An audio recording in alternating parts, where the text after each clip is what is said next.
네, 하나님 말씀 보도록 하겠습니다. 요한계시록 19장 11절부터 16절까지의 말씀입니다. 요한계시록 19장 11절부터 16절까지의 말씀, 저와 여러분이 한 절씩 교독하고 마지막 절은 합독하도록 하겠습니다. 교독합니다.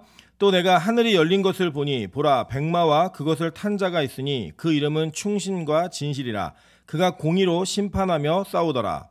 그 눈은 불꽃 같고 그 머리에는 많은 관들이 있고 또 이름 쓴 것 하나가 있으니 자기밖에 아는 자가 없고, 또 그가 피 뿌린 옷을 입었는데 그 이름은 하나님의 말씀이라 칭하더라. 하늘에 있는 군대들이 희고 깨끗한 세마포 옷을 입고 백마를 타고 그를 따르더라. 그의 입에서 예리한 검이 나오니 그것으로 만국을 치겠고 친히 그들을 철장으로 다스리며 또 친히 하나님 곧 전능하신 이의 맹렬한 진노의 포도주 틀을 밟겠고 그 옷과 그 다리에 이름을 쓴 것이 있으니 만왕의 왕이요 만주의 주라 하였더라. 아멘. 우리 주변에 있는 분들에게 이렇게 한번 인사드리도록 하겠습니다. 아침부터 당신 얼굴을 보니 잠이 확 깹니다. 네, 기분 좋아서 잠이 확 깨시는 겁니다. 놀래서 깨시는 게 아니라 우리 교인들이 서로를 바라보면서 기쁨이 있고 은혜가 있고 좀 신선한 충격이 있는 그런 매주의 행복이 계속되기를 주님의 이름으로 축원합니다. 네, 오늘 요한계시록 19장 11절부터 16절까지의 말씀을 가지고 아무도 알지 못하는 이름이라는 제목으로 하나님 말씀 증거하도록 하겠습니다. 우리 지난 시간에 이 백마를 탄 왕이 등장을 합니다. 그 백마를 탄 자가 있는데 이 백마를 탄 자의 이름이 네 이름이 있었다라고 우리가 이야기를 하고 우리 4주에 걸쳐서 이 이름들을 하나씩 살펴보는데 우리 지난 시간에는 충신과 진실이라고 하는 예수의 이름에 대해서 살펴보았습니다. 오늘 역시 마찬가지입니다. 오늘은 12절에 나오고 있는 또 12절에 나오고 있는 그 이름을 한번 살펴보는데 이 이름이 좀 특이합니다. 한번 읽어볼까요? 자, 그 눈은 불꽃 같고 그 머리에는 많은 관들이 있고 또 이름 쓴 것 하나가 있으니 자기밖에 아는 자가 없고 라고 이야기해요. 자, 그러니까 이게 이 자기밖에 아는 자가 없다라고 하는 게 쟤는 지만 알아 이런 뜻이 아니고 오직 그 이름은 한 분만 아시는 거예요. 다른 사람이 모르고 특정한 자들에게만 알려지는, 그러니까 아무나 알 수 없는 이름이다라고 얘기하는 그 이름입니다. 그래서 이 다른 새 번역에는 어떻게 번역이 되어 있냐면 아무도 알지 못하는 이름이다 이렇게 번역을 해요. 그래서 이 번역의 내용을 기초로 하여서 오늘 설교 제목을 정했는데 왜 예수의 이름이 이렇게 기록되었고 왜 하나님의 이름이 아무도 알지 못하는 이름으로 기록되어졌나 한번 그 내용들을 한번 살펴보도록 하겠습니다. 먼저는 우리 2절에 보면 그 눈은 불꽃 같고 라고 이야기했어요. 그죠? 눈이 불꽃 같다 라고 얘기하는데 성경에 보면 이것에 대한 이야기들이 구약으로부터 기인하고 있음을 보게 됩니다. 다니엘서 10장 5절부터 6절입니다. 그때 내가 눈을 들어 바라본 즉 한 사람이 세마포 옷을 입었고 허리에는 우바스 순금띠를 띠었더라. 또 그의 몸은 황옥 같고 그의 얼굴은 번갯빛 같고 그의 눈은 뭐 같아요? 횃불 같았다라고 얘기해요. 그죠? 그의 눈은 횃불 같고 그의 팔과 발은 빛난 녹과 같고 그의 말소리는 무리의 소리와 같더라라고 얘기합니다. 이 내용이 다니엘서에서 다니엘이 보았던 하나님, 즉 예수님의 모습이에요. 구약에 나타난 예수 그리스도의 그 영광을 봤는데 그 이미지가 어땠냐면 눈에서 횃불이 이렇게 막 붙어 있다는 거예요. 눈에. 그래서 이 눈은 고대에는 어떤 것을 상징했냐면 눈 자체가 누군가를 판단하고 심판하는 기준이 되었습니다. 그래서 그 눈을 가지고 이게 사람들을 바라보거나 어떤 문제를 바라볼 때 그 눈에 불이 있다라고 하는 것은 그 불꽃과 같은 눈으로 정확한 판단을 한다라는 그런 이미지가 투영되어져 있는 거예요. 그래서 이 계시록 2장 18절에서는 이 사도 요한이 예수님의 모습을 이야기하면서 이렇게 증언하고 있습니다. 두아디라 교회의 사자에게 편지하라. 그 눈이 불꽃 같고 그 발이 빛난 주석과 같은 하나님의 아들이 이르시되 라고 얘기해요. 그죠? 그래서 이 다니엘이 봤던 게 예수라는 것이 신약에서 아주 명쾌하게 증거가 되죠. 그래서 이 예수의 모습을 보았는데 이 예수의 모습에 뭐가 있었냐면 불꽃 같은 눈이 있었다라는 거예요. 그러니까 오늘 여러분 보시는 이 12절은 그 눈은 불꽃 같고 라고 얘기할 때 백마탄 그 눈이 불꽃 같은 사람은 누구예요? 예수죠. 그죠? 예수에 대한 설명을 하고 있는 거예요. 자, 그런데 이 설명을 보면 좀 특이한 게 하나가 있어요. 뭐라고 얘기하냐면 그 머리에는 많은 관들이 있고 라고 얘기합니다. 이 관들이라는 헬라어가 디아데마라는 단어인데 이 뜻이 뭐냐면 왕관이라는 뜻이에요. 왕관. 왕들이 쓰는 관 있잖아요. 그럼 왕관입니다. 근데 이 왕관이 어디에서부터 기초하고 있는가 봤더니 자, 계시록 12장 3절이에요. 하늘에 또 다른 이적이 보이니 보라 한 큰 붉은 용이 있어 머리가 7이요 뿔이 10이라 그 여러 머리에 7 왕관이 있는데, 이게 똑같은 디아데마라는 단어예요. 이 계시록 13장 1절도 마찬가지입니다. 내가 보니 바다에 한 짐승이 나오는데 뿔이 10이요 머리가 7이라 그 뿔에는 10 왕관이 있고 그 머리에는 신성 모독하는 이름들이 있더라 라고 얘기해요.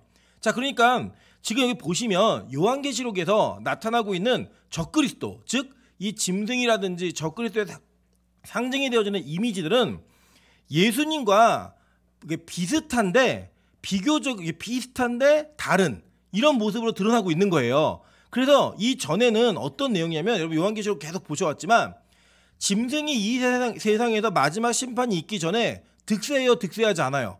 득세하죠, 그죠? 그래서 그 모든 것들을 짐승이 다 소유한 것처럼 보이게 한다는 거예요. 심지어는 사람들이 그 짐승의 모습을 보고 와, 이게 예수구나, 이게 메시아구나 라고 착각할 만큼 그 매력 있고 너무나 많은 것들을 제공할 수 있는 가능성과 근거들이 이 짐승들에게 있는 거예요. 그래서 많은 사람들이 경배하지 않습니까? 경배하고. 그래서 그 이미지가 지금 계시록에 왕관이 7 왕관을 쓴 짐승의 모습과 10 왕관을 쓴 그 짐승의 모습, 그리고 그것과 뭐야 이름이 기록돼 있어요? 신성 모독하는 이름들 연결돼 가지고 짐승, 적그리스도의 실체이고 상징인 모든 것들이 이미지로 드러나 있다는 거예요.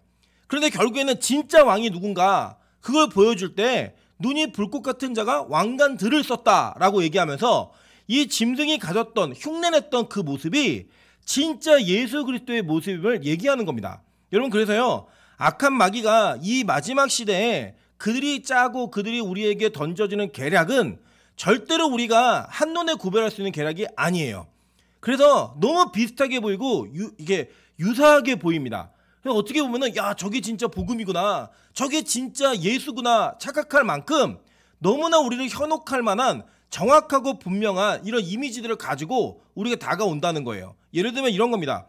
여러분, 한국 교회 그리고 한국 사회에 번영신학이라고 하는 것이 들어오면서 예수를 믿는 것이 마치 돈을 많이 벌고 잘 되고 이런 것들이 마치 복을 받는 것처럼 포장해 놓은 그러한 복음이 한국교회에 정말 휩쓸었습니다, 진짜로. 그래서 그 한국교회가 하나님의 복음과 온전한 예수 그리스도를 전하기 이전에 이 땅에서 어떤 복을 받는 것이 진짜인가를 구분할 줄 모르고 그것을 쫓아가는 그런 모습들로 나타났어요. 그래서 그것이 예수인 줄 알았고 그것이 하나님이 주신 복인 줄 알았다는 겁니다. 그렇게 쫓아서 달려가다 보니까 결국에는 교회가 강해졌어요, 약해졌어요? 약해졌잖아요. 여러분 잘 생각해 보시면요, 예전에 기독교, 한국 기독교 초기에 순교했던 목사님들의 삶은요 진짜 처절했습니다. 그때 순교했던 성도들의 삶은요 이루 말할 수 없는 비참함이 있었어요. 예수 믿는 것 때문에 감옥 투옥 생활을 해야 됐고, 예수 믿는 것 때문에 그들의 인생에 많은 것들이 파멸되고 파괴되어지는 일들을 경험했다는 거예요. 그런데 그렇게 복음의 길을 걸었던 것을 한국교회가 기초로 성장한 겁니다. 그들의 핏부림에 의해서 한국교회에 은혜가 있었던 거예요. 예수의 보혈의 능력이 온전히 나타난 거예요. 그런데 그렇게 세워진 교회들이 뭘 따라갔죠? 그 순교의 정신과 십자가의 길을 가지 않고 우리가 원하고 우리가 이 땅에서 무언가 떵떵거리고 살 만한 가능성들을 취하는 것에 물들어서 그 길을 향해 달려왔다는 거예요. 그 결과 이제 예전과 같은 순교의 신앙, 온전한 예수 그리스도를 바라보는 신앙은 찾아보기 힘든 시대가 되었습니다. 여러분, 제가 기억나는 게 뭐냐면 중국 선교를 다닐 때 중국에 가서 복음을 전하는데 어떤 한 그 할머님 목사님께서 이런 이야기를 하시더라고요. 뭐라고 얘기하냐면 중국은 10년 전에, 그러니까 지금으로부터 한 25년 전이죠. 25년 전에는 나 예수 믿어 라고 얘기하면 무조건 감옥이었대요. 그냥 나 예수 믿는다 라고 이게 공식적으로 얘기를 하면 바로 즉각 감옥이었대요. 그래서 가면은 뭐 3년도 살고 4년도 살고 대중이 없대요. 그냥 거기에 공안이 어떻게 판결을 하고 어떻게 결정하느냐에 따라서 감옥 생활을 했다라는 거예요. 그런데 이제 좀 시대가 변하고 자본주의가 막 들어오고 막 이러면서 이 공산주의의 치하 안에서 그렇게 놀랍도록 고난과 역경 가운데 부응했던 중국교회가 타락했다는 거예요. 이유가 뭐냐면 선교사들이 오면 얼마를 줄까, 그걸 기대하고 있고 자신들이 원하고 기대하는 것들이 이루어지는 것, 이루어지지 않는 것, 이것을 통하여서 내가 은혜를 받았는가 받지 않았는가를 이야기하는, 그래서 많은 사람들이 병들었다는 얘기를 그 중국의 여자 할머니 목사님께서 저한테 얘기를 들려주시더라고요. 저 물론 통역으로 들은 거지만, 그래서 그 내용을 들으면서 아 그래 진짜 기독교가 어떻게 보면 포장되어진 잘못된 적그리스도의 메시지에 현혹이 되면 죽겠구나 다. 예. 이거를 우리가 알 수 있다는 거예요. 근데 보시면 오늘 성경에서 이 이전에 많은 이 땅의 짐승들이 행했던 그 관들을 쓰고 왕관을 쓰고 이 땅의 주인처럼 행동했던 그 모든 것들을 예수님이 오셔서 다 정리하시는 거예요. 정리하시면서 누가 진짜 왕인지를 보여주시는 거예요. 여러분, 그래서 우리가 이 땅에서 예수를 잘 믿는 순간에는요, 어떻게 보면 손해보는 것 같고, 어떻게 보면 우리 인생에 많은 결함들이 있는 것 같고, 예수를 믿는 것 자체가 우리 인생의 고난인 것 같은 그런 걸음을 걷는다 할지라도, 여러분 반드시 기억하십시오. 주님께서 다시 오시는 날 진짜 왕이 누군지를 보여주실 거예요. 그리고 그 은혜 가운데 우리가 이 땅에서 당했던 고통과 많은 고난과 고초들이 영광으로 바뀌어지는 것을 경험하게 될 거예요. 이게 복음입니다. 여러분, 우리가 이 땅에서는 뭐 열심히 일하는데 소득이 적고, 열심히 수고하는데 영광이 적고, 열심히 무언가를 하고 있는데 우리를 알아주지 않는 것이 고난 같지만 절대로 그게 고난이 아니라는 거예요. 주님 오시는 날 다 역전된다는 거예요. 여러분, 그 진짜 믿으셔야 됩니다. 이거 믿지 않으면요, 우리 인생에는 이 땅에 잘못되어진 적그리스도의 복음을 쫓아갈 만한 그러한 요소가 우리 안에 너무나 많다라는 거예요. 여러분, 이게요, 뭐 누가 잘못됐다, 뭐 다른 사람들이 어떻다 이런 얘기 아니라 우리 안에 그 요소가 있다고요. 저와 여러분도 마찬가지입니다. 저도 그렇더라니까요. 제가 진짜 저는 빛과소금교회에 온 거를 하나님께 너무 감사하고 정말 이 교회가 좋거든요. 좋은데도 불구하고 제 친구들이 이제 교회에 막 부임하고 그렇게 하다 보면은 제가 볼 때 제 기준이에요. 지금은 모르지만 학부 때 같이 공부할 때 그렇게 실력이 별로 없어 보이던 이런 아이들이 더 큰 교회, 좋은 교회를 막 가는 걸 봐요. 그럼 그때 제 마음 가운데 저는 분명히 이 교회가 감사하고 하나님 저에게 이 교회를 맡기셨어요. 그래서 저는 그거에 대한 확신이 있음에도 불구하고 제 마음 가운데 나도 그런 교회 갈 수 있었는데 라고 하는 그런 마음이 제 안에 있어요. 그게 인간이에요. 그래서 우리는 날마다 온전한 복음 앞에 나를 다시 세워야 됩니다. 점검하지 않으면 우리가 적그리스도, 짐승의 왕관을 가져다가 머리에 쓸 수 있는 가능성이 농후한 사람들이라는 거예요, 우리가. 그래서 예수의 그 왕관을 우리가 기대하고 바라보면서 그 많은 관들을 쓰신 횃불과 같은 눈, 심판하시는 눈이에요. 그 심판주이신 예수 그리스도가 왕으로 오시는 그날에 우리 모두가 그 은혜를 누릴 수 있는 그 길을 지금부터 걷는 연습을 하셔야 된다는 겁니다. 어떻게 보면 조금 극단적인 것도 같고, 어떻게 보면 너무 고난 이렇게 이야기하는 것 같지만, 시대가 악하고 악한 짐승의 세력이 이 땅을 온전히 통치할 때는 예수를 제대로 믿으면 고난이 아니에요. 고난입니다, 여러분. 절대로 우리가 그것을 잊어서는 안 된다라는 거예요. 여러분, 세상이 여러분을 믿음으로부터 끌어내리고 악한 마귀가 여러분의 믿음을 무너뜨리는 게 목적이라고요. 근데 그들과 어떻게 친하게 지내요? 그들과 어떻게 연합하면서 그들과 어떻게 좋은 관계로 지낼 수가 있어요? 그렇게 지낼 수가 없다니까요. 믿음을 온전히 지키면 불협화음이 날 수밖에 없어요. 온전히 예배하려고 노력하면 내 안에서 부딪히기 시작해요. 하나님의 영광을 쫓아서 살려고 노력을 하면 내가 포기할 수 없는 것들의 가치가 내 안에서 너무 선명하게 드러나는 거예요. 선명하게. 여러분, 그래서 그것들을 내려놓고 그것들을 부셔버리고 그것들을 우리 안에 없애는 일이요, 내 힘으로 불가능하다는 거예요. 그래서 뭘로 하는 거냐? 우리가 요한계시록을 보는 거예요.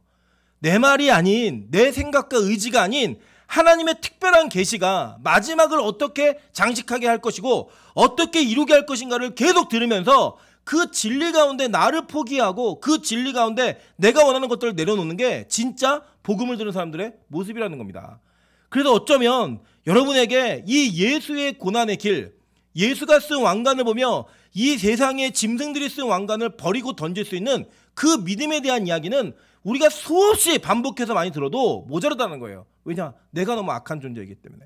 내 안에 죄에 대한 요소가 너무나 많기 때문에 그것을 내려놓는 것이 우리가 이 땅을 살면서 반드시 해야 될 일임을 여러분 잊지 않기를 주님의 이름으로 축원합니다. 자, 그런데 거기에 이름이 있다는 거예요. 이름. 여러분, 이제 고대 사회에서는 이름이 굉장히 중요했습니다. 그래서 여러분 잘 보시면 예수님께서, 하나님께서 하나님의 사람을 만들어 가실 때 반드시 하셨던 일이 뭐냐면 이름을 바꿔주셨어요. 그래서 아브람을 아브라함으로, 사레를 사라로 바꿔주셨죠. 그리고 야곱을 이스라엘로. 그죠? 야곱이라는 이름의 뜻이 원래 뭐예요? 사기꾼, 뒤꿈치를 잡는 자, 이거잖아요. 근데 이스라엘이라는 뜻이 뭐라 그랬죠? 하나님이 이기셨다. 그걸 하나님이 이기셨다. 바꾸시면서 그 이름을 따라 그들의 인생과 그들의 여정이 어떻게 인도가 되어지는지를 하나님은 설명하고 계신 거예요. 그래서 그러한 내용들을 기초해서 이 이름을 소개할 때는 그 이름 자체가 어떤 의미가 있고 어떤 내용이 있는지를 우리가 살펴봐야 된다는 겁니다. 자, 그런데 두 번째 이름이 뭐냐면 자기밖에 아는 자가 없는 이름이에요. 그죠? 자기밖에 아는 자가 없는 이름이다. 자, 이게 뭐냐면 이게 간단히 우리가 이해할 수 있게 표현하면 이름 자체가 비밀이라는 거예요. 비밀. 이름이 비밀이다라는 거예요. 자, 그런데 하나님이 이 이야기를 이미 구약에서 하셨어요. 자, 볼게요. 출애굽기 6장 2절부터 7절입니다. 하나님이 모세에게 말씀하여 이르시되 나는 여호와이니라. 내가 아브라함과 이삭과 야곱에게 전능의 하나님으로 나타났으나 나의 이름을 여호와로는 그들에게 알리지 아니하였고 가나안 땅 곧 그들이 거류하는 땅을 그들에게 주기로 그들과 언약하였더니 이제 애굽 사람이 종으로 삼은 이스라엘 자손의 신음소리를 내가 듣고 나의 언약을 기억하노라. 그러므로 이스라엘 자손에게 말하기를 나는 여호와라. 내가 애굽 사람의 무거운 짐 밑에서 너희를 빼내며 그들의 노역에서 너희를 건지며 편팔과 여러 큰 심판들로서 너희를 속량하여 너희를 내 백성으로 삼고 나는 너희의 하나님이 되리니 나는 애굽 사람의 무거운 짐 밑에서 너희를 빼낸 너희의 하나님 여호와인 줄 너희가 알지라 라고 얘기해요. 자, 그러니까 이게 지금 보시면은 좀 특이해요. 그러니까 아브라함과 이삭과 야곱에게 하신 언약 때문에 이스라엘 백성을 건지셨어요. 그런데 하나님 뭐라고 직접 말씀하셨냐면 내가 여호와인데 나는 여호와인데 아브라함과 이삭과 야곱에게는 내가 전능의 하나님으로 나타났다. 전능의 하나님으로 나타났지만 그들에게는 나의 이름을 여호와로는 알리지 않았다라고 얘기하는 거예요. 자, 그런데 이걸 보면은 조금 이상해요. 왜 이상하냐면 이미 하나님은 아브라함 훨씬 이전에 여호와라는 이름을 부르게 허락하신 사람들이 있었어요. 한번 볼게요. 창세기 4장 25절부터 26절입니다. 아담이 다시 자기 아내와 동침하며 그가 아들을 낳아 그의 이름을 셋이라 하였으니 이는 하나님이 내게 가인이 죽인 아벨 대신에 다른 씨를 주셨다 함이며 셋도 아들을 낳고 그의 이름을 에노스라 하였으며 그때 사람들이 비로소 여호와의 이름을 불렀더라 라고 얘기해요.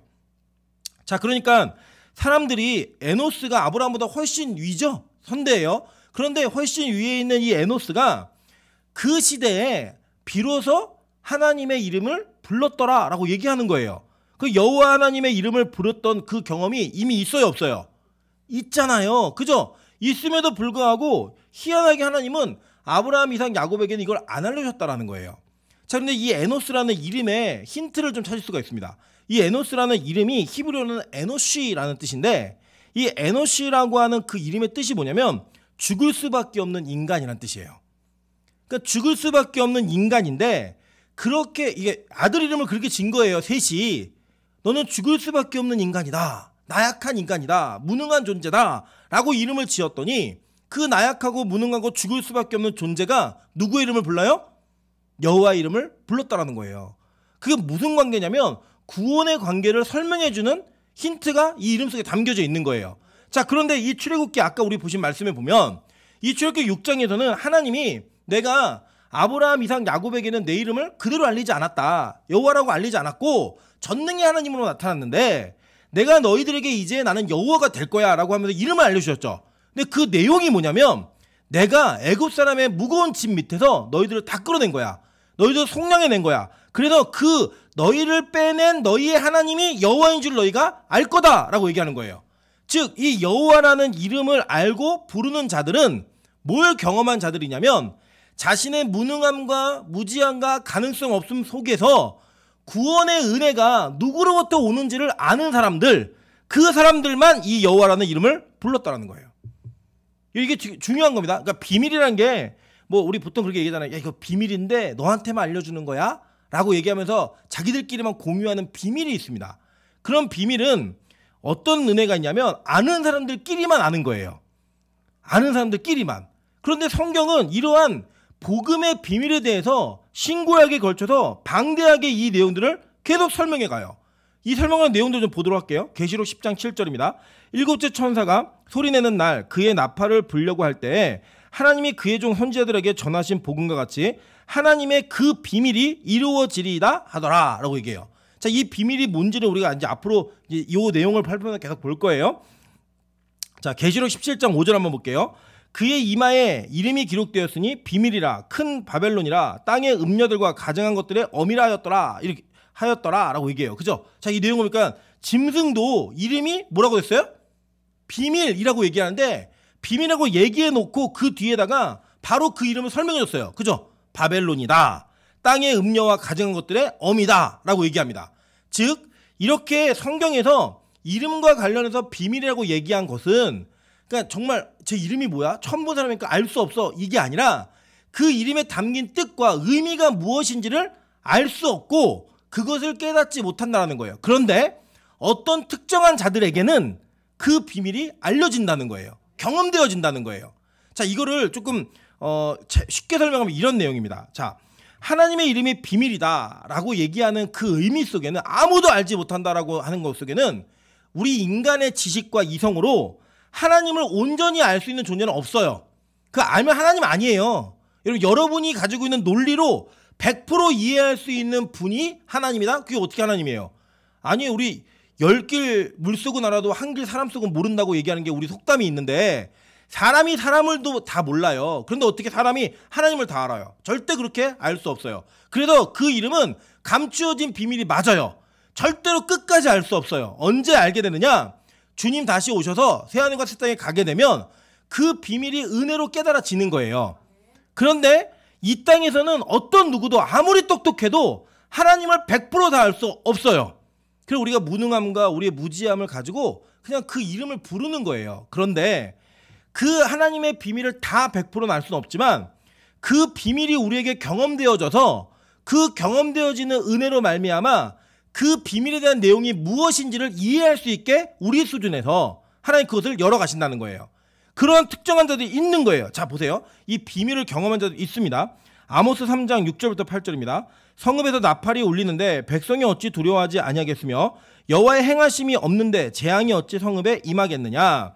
주 여호와께서는 자기의 비밀을 그 종 선지들에게 보이지 아니하시고는 결코 행하심이 없으시리라. 사자가 부르짖은즉 누가 두려워하지 아니하겠느냐. 주 여호와께서 말씀하신즉 누가 예언하지 아니하겠느냐라고 얘기해요. 자, 아모스가 이 땅의 심판을 이야기하면서 뭐라고 얘기하냐면 하나님의 행하심이 없이는 재앙이 오지 않는다는 거예요. 하나님이 분명히 여호와께서 나팔을 불고 행하심으로 말미암아 이 땅에 재앙이 오는데 이 재앙이 이루어질 때에 주의 선지자들에게 알리지 않고는 안 하신다는 거예요. 알리고 하신다는 거예요. 그래서 이 자기의 비밀이라는 단어가 히브리어는 소드라는 단어인데 이 뜻이 뭐냐면 친밀한 비밀 대화, 친교 이런 거예요. 야, 이거 너한테만 얘기하는 건데 내가 아무한테도 얘기 안 하고 너한테만 얘기하는 거야. 이렇게 보통 얘기를 하면 이미 다 알고 있는 거죠. 그죠? 예. 그런데 진짜로 가까운 사람에게만 얘기해주는 비밀이 있어요. 그죠? 가까운 사람에게만 얘기해주는 비밀이 있단 말이에요. 그런 비밀의 대화를 지금 아모스 선지자는 하나님과 자기와의 관계 속에 갖다 넣은 거예요. 그래서 이 세상 사람들은 모르는데 하나님과 자기 사이에 아모스 선지자 사이에 친밀한 비밀 대화가 있다라는 거예요. 그리고 그 비밀을 알리시고 재앙을 선포하신다는 겁니다.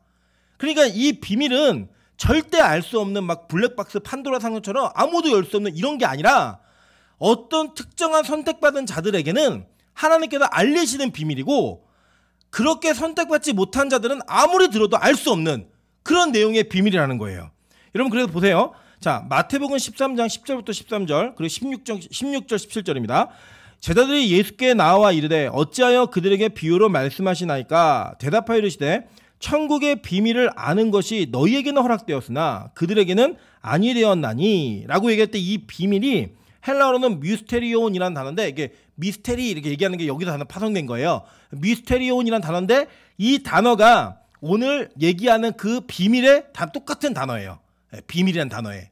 그러니까 예수님이 제자들에게 비유로 뭐 계속 가르치시는 거예요. 대중들 놓고 다 같이 들었어요. 똑같은 이야기를. 그런데 제자들이 물은 거예요. 아니 왜 근데 예수님 자꾸 사람들을 가르칠 때 비유로 얘기하세요? 이렇게 물었더니 예수님이 이렇게 얘기하신 거예요. 천국의 비밀이 이게 비밀이 있는데 이걸 아는 것이 너희에게는 허락이 되었다.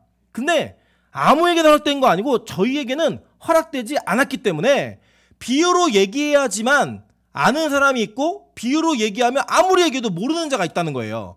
그래서 똑같은 내용을 똑같은 시간에 듣고 있는데 어떤 이들에게는 그것이 깨달아지는 은혜가 있고 어떤 이들에게는 저게 뭔 소리야? 저게 무슨 헛소리야? 아무로 들어도 이해가 가지 않는 게 있다라는 거예요. 자, 보세요. 계속 볼게요. 무릇 있는 자는 받아 넉넉하게 되되 없는 자는 그 있는 것도 빼앗기리라. 그러므로 내가 그들에게 비유로 말하는 것은 그들이 보아도 보지 못하며 들어도 듣지 못하며 깨닫지 못함이니라 라고 얘기해요. 자, 그리고 이게 뭐냐면 여러분 여기 있는 그 말씀이 이제 뭐냐면 씨 뿌리는 비유예요. 씨 뿌리는 비유. 그 얘기를 다 하고 난 다음에 16절 17절이에요. 그러나 너희 눈은 봄으로 너희 귀는 들음으로 복이 있도다. 내가 진실로 너희에게 이르노니 많은 선지자와 의인이 너희가 보는 것들을 보고 보고자 하여도 보지 못하였고 너희가 듣는 것을 듣고자 하여도 듣지 못하였느니라 라고 얘기해요. 이게 아무나 듣는다고 다 아는 게 아니라는 거예요. 물리적인 청각의 능력이 있다고 해서 절대로 그게 깨달아지는 게 아니라는 거예요. 여러분 이게 바로 복음이 가지고 있는 비밀입니다. 예수라는 이름이 비밀의 이름이라고 얘기하는 그 의미가 여기에 있는 거예요. 이게 뭐냐면 예수라는 이름은 보편적으로 히브리 사회에서 굉장히 많은 이름이에요. 그래서 이 이름 자체가 가지고 있는 뜻이 무엇인지 다 알아요. 여호와께서 구원하신다 이런 뜻이에요. 그 이름이 너무나 좋았기 때문에 예수라는 이름은 어디든 다 있었어요. 그래서 여러분 나사렛 예수라고 불렀던 건 뭐냐면 예수라는 이름이 너무나 보편적으로 많으니까 그 사람의 출신을 얘기하는 거예요. 뭐 이러면 쌍문동 민정이 뭐 이렇게 얘기하는 거예요. 그냥 김민정으로 너무나 많으니까 제일 흔한 이름이잖아요. 그러니까 그 앞에다가 동네 이름을 붙여준 거예요. 그래서 나사렛 예수라고 구분해야지만 알 수 있었다는 거예요. 그런데 그 이름처럼 그 이름이 전달되고 우리에게 선포되어질 때 그 이름이 가지고 있는 의미가 무엇인지를 다 아는 게 아니라는 거예요.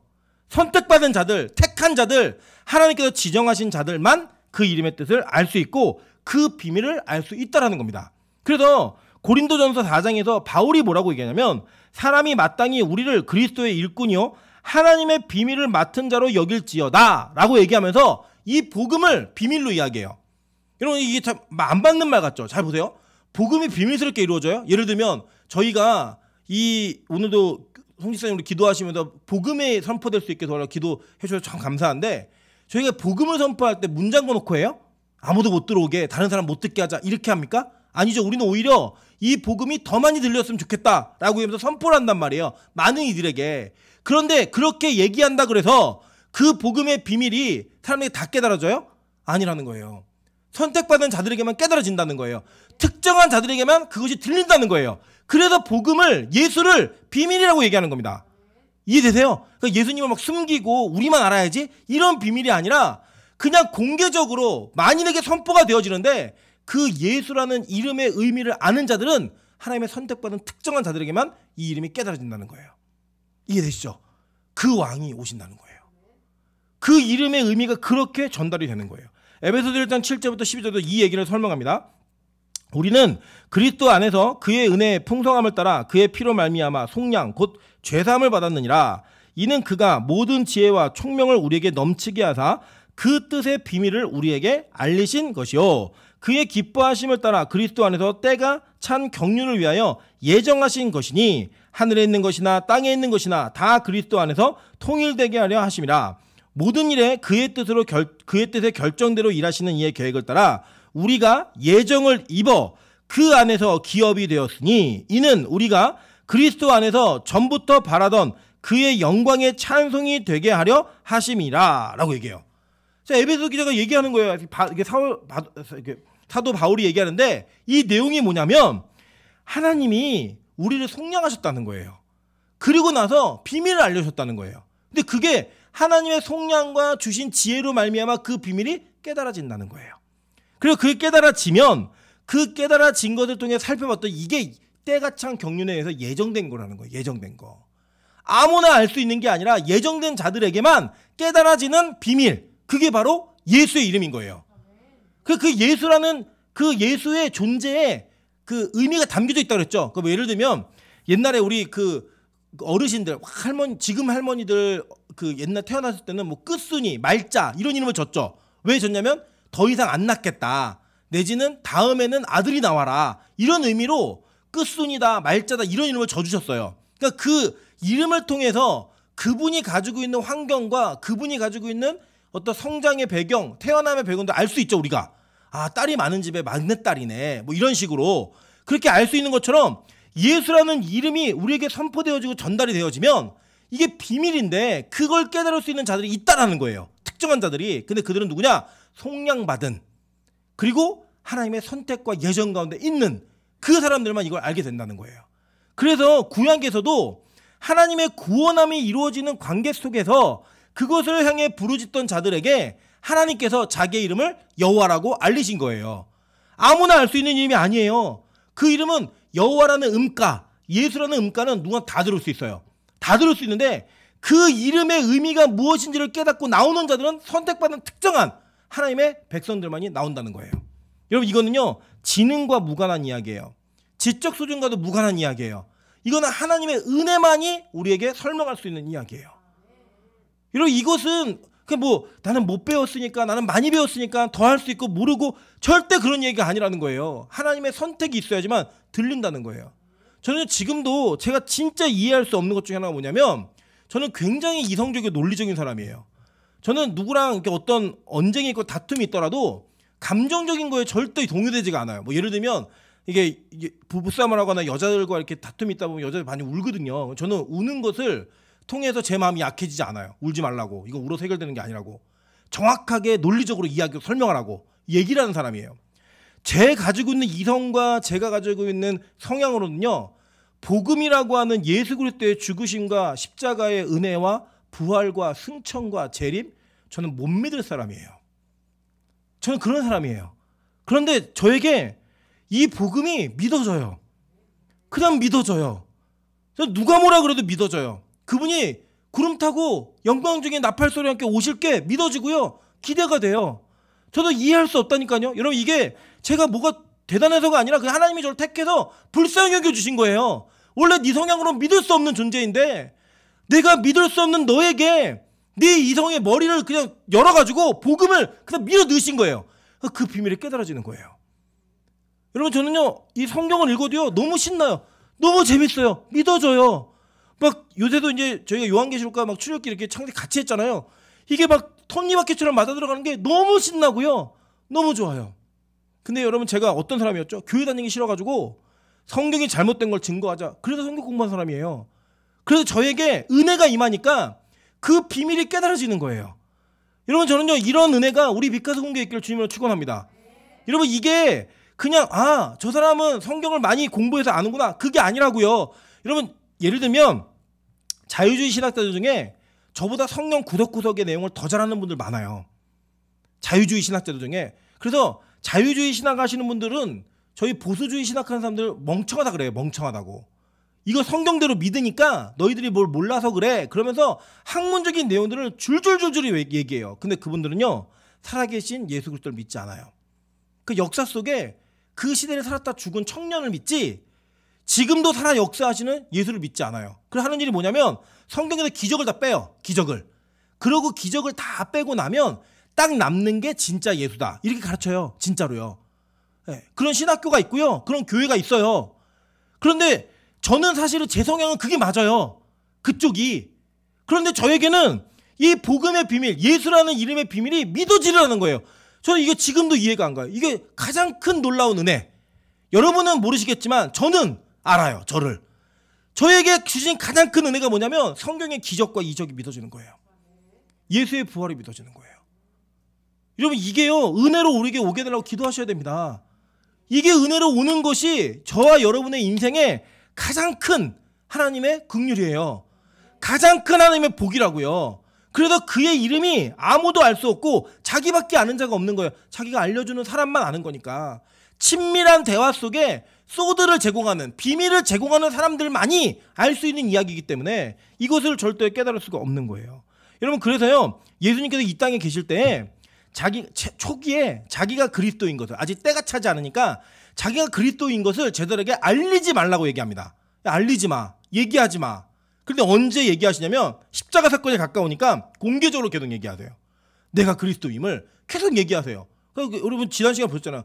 대제사장 앞에서 예수 인정하잖아요. 그때 대제사장이 야 현행범이다, 신성 모독했다, 죽여라 이렇게 되는 거 아니에요? 그 전까지는요 제자들에게만 알리셨어요. 내가 그리스도야.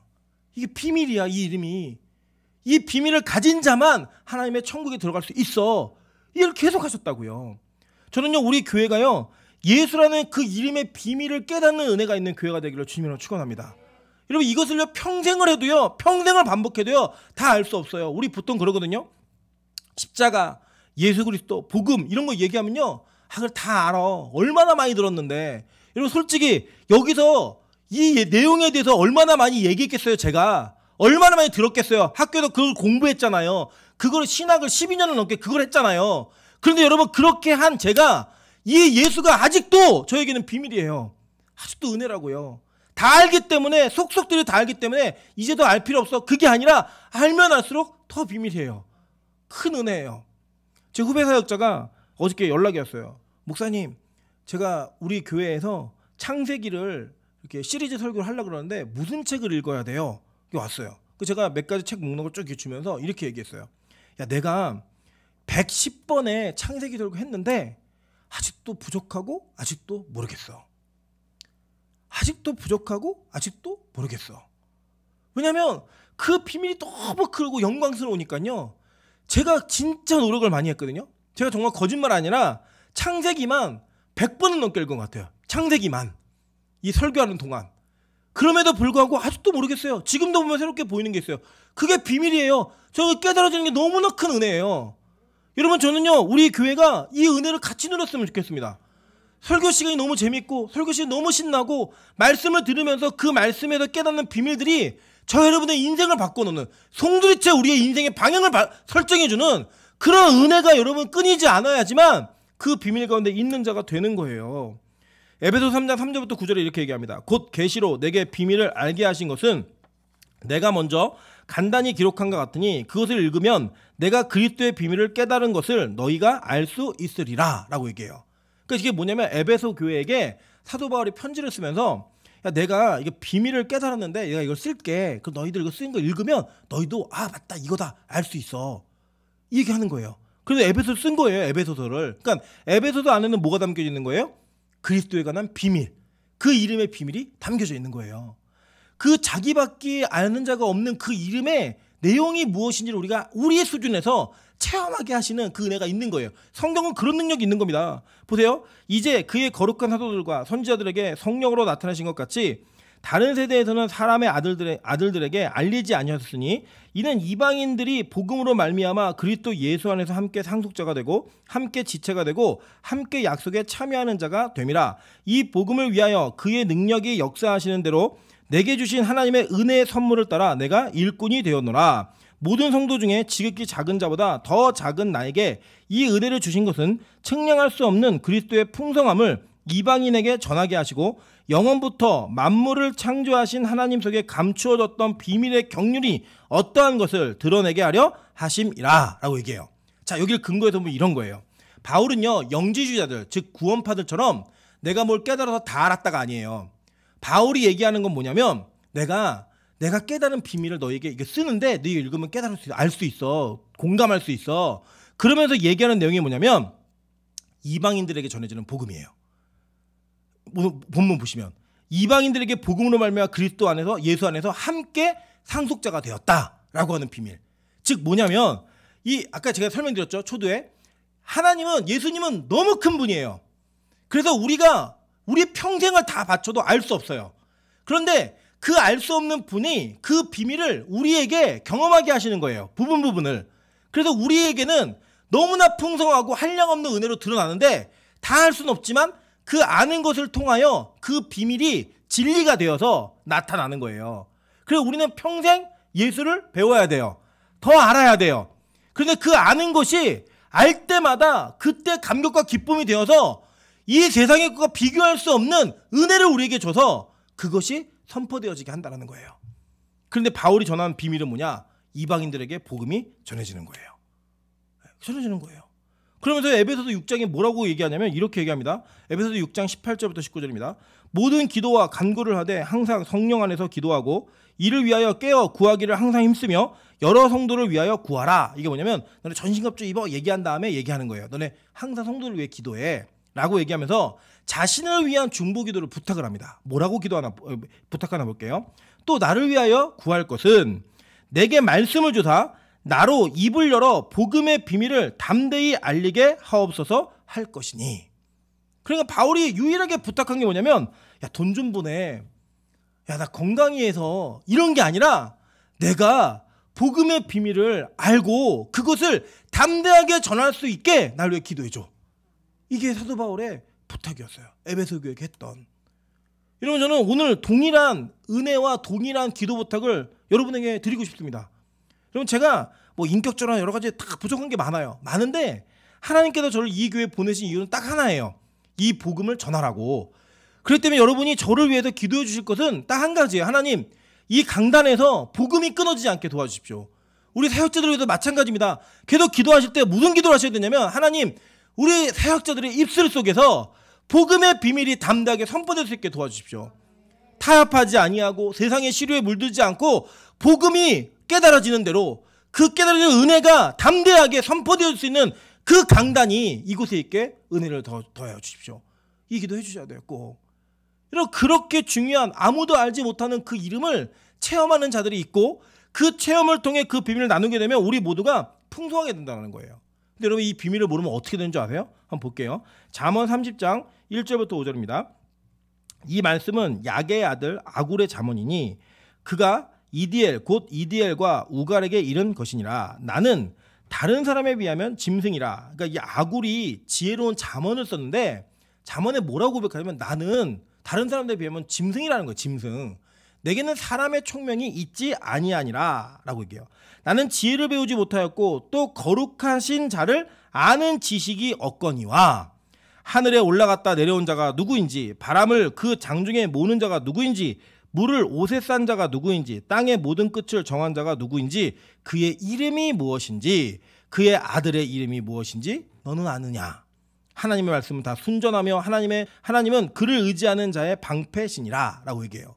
여러분, 적어도 이 잠언을 쓴 사람은요 보편적으로 지혜가 있다라고 여겨지는 사람이 쓴 거예요. 그리고 그 지혜가 있는 사람이 성경을 쓴 것이 특별 계시의 은혜 가운데 써서 우리에게 성경으로 남겨져서 전달이 되는 거죠. 근데 그 사람이 뭐라고 얘기하냐면 나 짐승이라는 거예요. 그러면서 우리가 묻는 거예요. 내가 왜 짐승인지 설명해 줄게. 잘 들어봐. 너 하늘에 올라갔다 내려온 사람이 누군지 알아? 너 바람을 장중에 모은 자가 누군지 알아? 물을 옷에 싼 자가 누군지 알아? 땅의 모든 끝은 정한 자가 누군지 알아? 그의 이름이 무엇인지 그의 아들의 이름이 무엇인지 알아? 다 복음이잖아요. 그죠? 다 복음인데 그것을 아는 지식이 없어서 자기는 짐승이라는 거예요. 여러분들, 우리는 어떻게 생각하죠? 우리는요 성경 몰라도 괜찮아요. 세상에 지식이 많으면 똑똑한 사람이라고 얘기를 해요. 성경에 하나님에 대한 열정과 열심이 얼마나 있는지 그거 별로 필요 없어요. 그냥 이 세상에서 어떤 학벌을 가졌고 어떤 위치까지 갔느냐, 이게 자랑이에요. 그런데 아굴은 뭐라고 했냐면 바보들아, 그거 아는 거 다 짐승들이야. 하나님 아는 지식이 없으면 다 짐승이야. 이 얘기하는 거예요. 여러분, 그래서요 우리가 보통 그런 분들 계시더라고. 뭐 그냥 덮어놓고 성경 믿음도 어떻게 덮어놓고 믿어요? 펼쳐놓고 보고 믿어야죠. 우리가 예수를 믿는다라고 얘기하는 그 예수가 그냥 단어를 믿는다고 구원받는 게 아니에요. 여러분, 제가 누누이 말씀드리지만 신약에 예수님이 오셨을 때 그 예수님이 구약에 예언되어진 메시아인가 아닌가를 믿는 것으로 그들이 다투었어요. 그래서 그걸 믿은 사람들은 제자들이었고 안 믿은 사람들은 다 바리새인들, 서기관들, 대제사장들이 그걸 안 믿은 거예요. 그들은 메시아가 올 거라고 안 믿은 게 아니에요. 메시아가 올 거라고 지금도 믿고 있어요. 그런데 뭘 검증이 안 된 거냐면 그들은 구약에 예언되어진 메시아가 예수가 아니라는 거예요. 우리는요, 그게 예수라는 거예요. 그걸 믿는 거예요. 우리가 제자들의 믿음이 그거였다고요. 그런데 구약을 안 보고 구약을 모르는데 어떻게 그 예수를 예수라고 우리가 인정을 해요? 못하죠. 그래서요 말씀을요 깊게 넓게 배우셔야 되는 거예요. 계속 성경을 읽으셔야 되는 거예요. 그 안에서 야, 내가 믿고 있는 예수가 진짜 성경이 말하는 예수가 맞구나 라는 확신에 이르기까지 저와 여러분이 말씀 속에서 그 하나님을 아는 지식을 얻어가는 것을 여러분 절대로 게을리하시면 안 된다는 거예요. 오해하지 마세요. 이거는 공부하는 지식을 얘기하는 게 아니에요. 말씀이 얘기하고 있는 진리에 대한 지식, 그것이 우리가 있어야 된다는 거예요. 호세아 4장 1절부터 2절, 6절부터 10절 보겠습니다. 이스라엘 자손들아, 여호와의 말씀을 들으라. 여호와께서 이 땅 주민과 논쟁하시나니 이 땅에는 진실도 없고 인애도 없고 하나님을 아는 지식도 없고 오직 저주와 속임과 살인과 도둑질과 간음뿐이요 포악하여 피가 피를 뒤이음이라 라고 얘기해요. 그러니까 이런 악한 현상들이 왜 일어나냐면 진실도 없고 인애도 없고 하나님을 아는 지식이 없기 때문에 일어난다는 거예요. 이런 일이 벌어진다고 성경이 얘기해요. 호세아 6절 10절에 뭐라고 얘기하냐면 내 백성이 지식이 없으므로 망하는도다. 내가 지식을 버렸으니 나도 너를 버려 내 제사장이 되지 못하게 할 것이요. 이게 뭐냐면 하나님이 제사장들에게 얘기하는 거예요. 여러분 제사장들은요 보통은 이스라엘 백성들을 계수할 때 20세로 계수를 해요. 20세를 기준으로 해서 싸울 만한 자, 싸우지 못하는 자를 계수를 합니다. 근데요 제사장은요 30세부터 세요. 30세. 레위인은 왜 그러냐면 10년이라는 시간이 차이가 있잖아요. 하나님께 예배드리는 제사법을 배우고 그것을 연습하고 훈련하는 일에는 더 많은 것이 필요하다는 거예요. 그렇게 30세가 되어야지 레위인의 직무를 감당할 수 있었고 은퇴가 빨랐어요. 그래서 이들에게는 하나님을 섬기는 것에 올인해야 되는 이게 습관적 지식, 그러니까 세상의 지식으로서 그 어떤 그 사실을 이해하는 지식으로서의 지식은 어렸을 때부터 훈련받아요. 뭐 번제는 어떻게 드리는지, 소제는 어떻게 드리는지 다 훈련받아요. 그렇게 다 훈련받았는데 하나님이 그들에게 뭐라고 얘기하냐면 너희들 하나님 아는 지식이 없다는 거예요. 제사장들에게. 니네 형식은 있는데 율법적 형식은 다 갖췄는데 너희들은 하나님을 아는 지식이 없어. 그래서 이 백성이 망하는 거야. 심지어는요 뭐라고 얘기하냐면 뒤에 보세요. 내 하나님의 율법을 잊었으니 나도 내 자녀들을 잊어버리리라. 그들은 번성할수록 내게 범죄하니 내가 그들의 영화를 변하여 욕이 되게 하리라. 그들이 내 백성의 속죄물을 먹고 그 마음을 그들의 죄악에 두는도다. 장차 백성이나 제사장이나 동일함이라. 내가 그들의 행실대로 벌하며 그들의 행위대로 갚으리라. 그들이 먹어도 배부르지 아니하며 음행하여도 수요가 늘지 못하니 이는 여호와를 버리고 따르지 아니하였음이니라 라고 얘기해요. 자, 이게 내용이 뭐예요? 이거 지금으로 이렇게 환원을 이렇게 이해할 수 있는 얘기를 하면 오해는 마세요. 구약의 제사장이 신약의 목사 아니에요. 그런데 기능적으로는 목사가 제사장이 했던 기능들을 하는 그 면들이 많기 때문에 그냥 그렇게 부르는 거예요. 그런데 잘 보시면 자, 백성이 왜 타락을 하느냐 그 원인을 제사장들에게 하나님 아는 지식이 없어서 그들이 가르치는 대로 그대로 배운다는 거예요. 그래서 같이 망한다는 거예요. 이게 호세아서가 얘기하는 거예요. 그래서 여러분 참 이 시대를 바라보면 우리가 다시 한번 고민해야 될 게 뭐냐면 목회자에게 가장 중요한 덕목, 목회자가 가장 필요한 덕목, 목회자가 가장 힘써야 되는 덕목, 목회자가 집중하도록 도와야 되는 게 뭘까요? 하나님을 제대로 알고 그 하나님을 제대로 가르쳐주는 거예요. 그게 최고의 가치라고요. 여러분 그 비밀을 알아야지만 우리 같이 안 망하는 거예요. 그래서 여러분 목회자를 위해 기도하는 것은요. 여러분이 저를 위해서 기도하는 것을 희생하는 게 아니고요. 같이 잘 되기 위함이에요. 저희는 전문적으로 이 성경을 연구해서 성경에 있는 복음의 비밀을 여러분에게 알려주는 게 저희 일이잖아요. 그래서 교회에서 여러분이 내신 헌금을 통해 사례도 받고 여러분에게 많은 배려도 받고 기도도 받는 거예요. 그게 왜냐? 여러분의 영혼을 지키는 유일한 방편이기 때문에 만약에 여러분 혹시라도 이 강단이 복음을 떠나는 것처럼 보이면 그 일 떠나셔야 돼요. 내 영혼이 살아야죠. 여러분 저는요 너무 죄송한 표현이지만 여러분 다 지옥 가도 좀 천국 가야 돼요. 저는 여러분 손 붙잡고 같이 지옥 가지 않아요. 전 무조건 천국 가야 돼요. 여러분도 아니세요? 마찬가지잖아요. 그죠? 그렇기 때문에 여러분이 목회자들을 위해서 기도하고 그들이 하나님의 말씀을 그 비밀을 알아내는 것에 집중하는 것을 도와주셔야 되는 거예요. 이 비밀은요 단지 성경을 잘 가르치고 성경 내용을 아는 게 아니에요. 기도하는 그것도 하나님을 몸으로 알아가는 거예요. 모든 영역 속에서 하나님과의 교제가 온전하게 이루어질 수 있는 그 영역이 있어야 된다고요. 그런데요 제가 친구들 중에 아직 부목사들이 있거든요. 만나보면 뭐라고 얘기하냐면 성경을 볼 시간이 없대요. 기도를 할 시간이 없대요. 너무 바쁘고 너무 행정이 많고 너무 신경 써야 되는 게 많아가지고 진짜 본질적인 거 못한대요. 그래서 피골이 상접해 있고요 얼굴이 어두워요. 그 친구들이요, 사례는 저보다 더 많이 받아요. 환경은 더 좋아요. 차도 더 좋은 차를 타요. 그런데요, 피골이 상접해 있어요. 이유가 뭐냐? 이 비밀을 아는 것이 그들의 사명인데, 이걸 체험하고 깨달음을 통해서 그걸 전달하는 게 체험인데 그게 안 되는 거예요. 여러분, 근데 이게 비단 목회자들만의 문제일까요? 강단이 메말랐으면 성도도 메말라요. 그러니까 성도들이요, 신앙생활을 하고 있는데 인생이 즐겁지가 않은 거예요. 인생이 행복하지가 않은 거예요. 복음을 매주마다 듣고 있고, 뭐 우리 교회 같은 경우는 매일 듣고 있는데 그걸 듣고 세상에 가면 여전히 흔들리는 거예요. 제대로 그 비밀을 이해하지 못하니까 이 세상의 돈, 명예, 권력이 하나님의 말씀보다 더 커 보여요. 못 넣겠어요, 이거를. 그냥 못 나요. 이게 안 나진다니까요. 다른 거 아니에요. 이 비밀을 모르기 때문에 그래요. 모르기 때문에. 여러분, 진짜 그 비밀을 알면요, 이거 포기하는 거 쉬워요. 되게 쉬워요. 근데 그 비밀이 깨달아지지 않으니까 이걸 못 넣는 거예요. 그래서 자기밖에 알 수 없는 그 이름을 아는 자들은요, 이 세상을요 하찮게 봐요. 이 세상을요 그냥 별로 그렇게 큰 의미 없이 대할 수 있어요. 근데 이 비밀이 깨달아지지 않으니까요, 그게 너무 커 보이는 거예요. 지금 당장 나의 예배와 기도보다 지금 당장 내가 세상에서 얼마나 돈을 받고 얼마나 인정을 받는다, 이게 훨씬 중요한 거예요. 근데 그거 욕하지 마세요. 그거는 비밀이 안 들리니까 그런 거예요. 그냥 아는데 못한다고요? 아니에요. 절대 그렇지 않아요. 알면요, 그거를 안 할 수 없어요. 진짜 깨달은 사람은요, 그냥 머리로 안다라고 추측하는 거예요. 자기가. 진짜 여러분들 이런 거잖아요. 공부를 잘하는 방법을, 시험을 잘 보는 방법 우리 몰라요? 다 아시잖아요. 예습복습 잘하고 시험 기간에 미리 전에 다 철저하게 공부하면 시험 다 잘 볼 수 있어요. 정말 지능에 문제가 있지 않고서는 다 잘 볼 수 있어요. 근데 그걸 해요, 안 해요? 안 하죠. 왜 안 하죠? 그 가치를 모르기 때문에. 내가 좋은 성적을 받는 게 어떤 가치인지 모르니까 그걸 안 하는 거예요.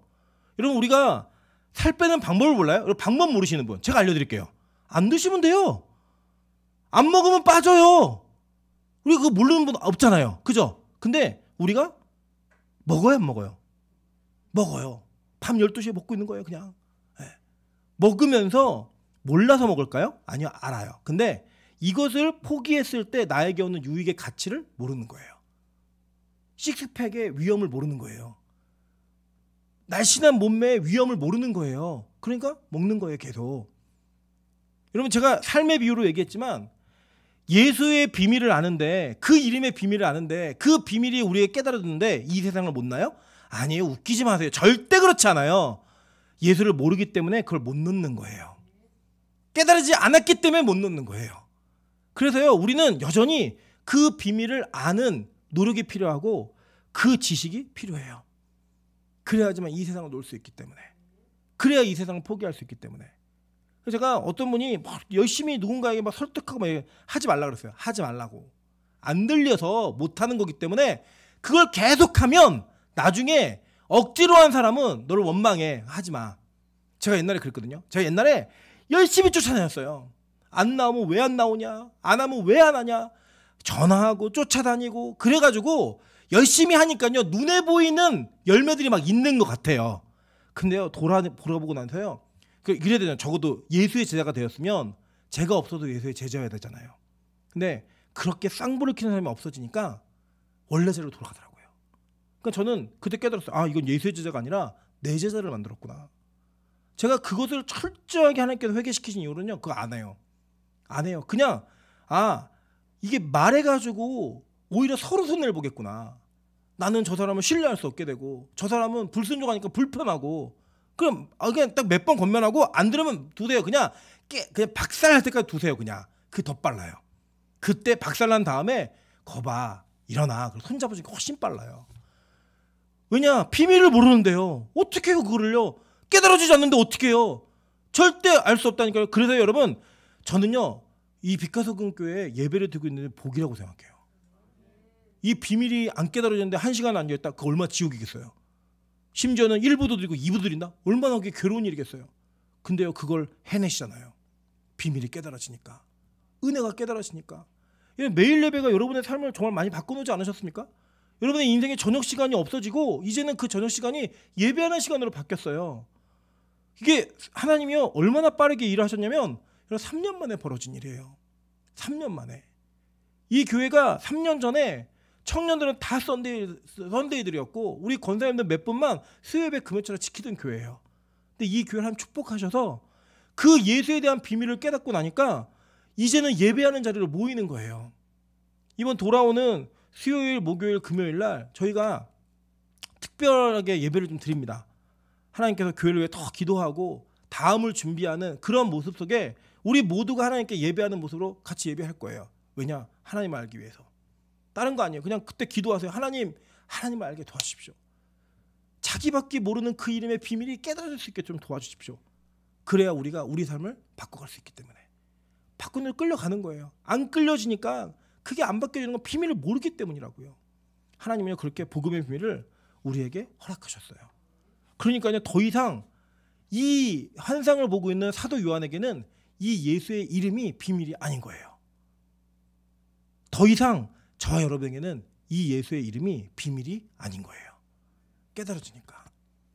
같이 공감이 되니까. 그래서 이렇게 얘기합니다. 로마서 16장 25절입니다. 나의 복음과 예수 그리스도를 전파함은 영세전부터 감추었다가 이제는 나타나신 바 되었으며, 그러니까 비밀이 나타난 거죠. 영원하신 하나님의 명을 따라 선지자들의 글로 말미암아 모든 민족이 믿어 순종하게 하시려고 알게 하신 바 그 신비의 계시를 따라 된 것이니, 이 신비란 단어가 미스테리온이에요. 비밀이에요. 이 비밀의 계시를 따라 된 것이니 이 복음으로 너희를 능히 견고하게 하실 지혜로우신 하나님께 예수 그리스도로 말미암아 영광이 세세 무궁토록 있을지어다. 아멘. 이게 바로 우리의 고백인 거예요. 이게 자꾸 깨달아지는 거예요. 은혜가 되는 거예요. 그래서 그 은혜와 깨달아짐으로 말미암아 우리가 뭐가 되는 거예요? 그 신비의 계시를 따라 이 복음으로 너희를 능히 견고케 하신다. 자꾸 견고해지는 거예요. 견고해지는 거예요. 그게 우리 안에 일어나야 되는 거예요. 아무도 알지 못하는 그 이름이 깨달아지는 은혜를 따라, 그 비밀이 깨달아지는 은혜를 따라. 그래서 여러분, 말씀이 들리는 게 복이에요. 말씀이 깨달아지는 게 복이에요. 그 말씀 속에 눈물이 터지고 그 말씀 속에 삶이 바뀌어지는 게 진짜 복이에요. 저는 우리 교회가 이 복을 충분히 누리고 이 복의 풍성함이 있는 그런 진짜 교회 되기를 주님의 이름으로 축원합니다.